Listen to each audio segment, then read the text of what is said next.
Bonjour Karine Sebi. Bonjour Mounia. Vous êtes professeure et coordinatrice de la chaire Energy for Society à Grenoble École de Management et vous êtes venue nous parler de communautés énergétiques citoyennes. Alors on assiste à un essor de ce mouvement, mais avant toute chose, est-ce que vous pouvez nous expliquer de quoi il s'agit exactement ? Bien sûr, oui. Donc, ce sont des projets qui sont portés par des citoyens, pour des citoyens, qui vont donc investir non seulement dans le capital, mais aussi détenir un pouvoir décisionnaire aux côtés des collectivités locales. Parmi les projets les plus emblématiques, on peut citer la première centrale éolienne citoyenne de Bégane, en Bretagne, ou alors le mouvement des centrales villageoises qui se développe dans l'est de la France. Ce mouvement repose principalement sur trois piliers qui sont de produire une énergie locale et décarbonée, de s'insérer dans un mode de gouvernance original et de proposer une alternative à un système centralisé. Il faut savoir que les élus européens ont pour la première fois adopté un cadre législatif pour ces communautés en 2018. Et un an plus tard, la France a pris le soin de noter l'impact et le rôle de ces communautés dans le cadre de la nouvelle loi énergie-climat.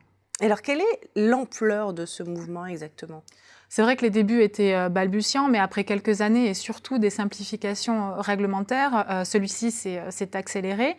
Énergie Partagée, qui est l'association en charge de recenser cette activité, compte aujourd'hui environ 300 communautés qui réunissent plusieurs dizaines de milliers d'actionnaires.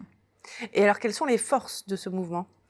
L'un des principaux atouts est ce fort potentiel d'épargne citoyen au service de la transition énergétique et des énergies renouvelables, là où les autorités publiques manquent de moyens et là où les investisseurs sont frileux. Mais au-delà de cet apport financier, il y a aussi une forte mobilisation humaine en faveur donc, de l'économie locale. Et ce sont ces retombées sociales et économiques qui vont accélérer la transition énergétique et améliorer l'acceptabilité de ces énergies décentralisées. Alors vous parlez d'une forte mobilisation, justement, est-ce que ce n'est pas un facteur qui risque d'être un point faible pour ce mouvement ? En effet, la forte dépendance en fait, au bénévolat et au volontariat peut fragiliser ce mouvement.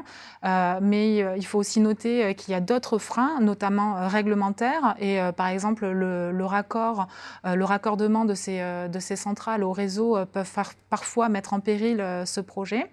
Et enfin, je souhaiterais noter aussi que même si la filière des énergies renouvelables et photovoltaïques est de plus en plus compétitive, les communautés énergétiques dépendent fortement en fait, de ces aides publiques. Et d'ailleurs, certaines seraient incapables de proposer un rendement non nul sans celles-ci. Et alors, comment est-ce que vous voyez l'avenir ?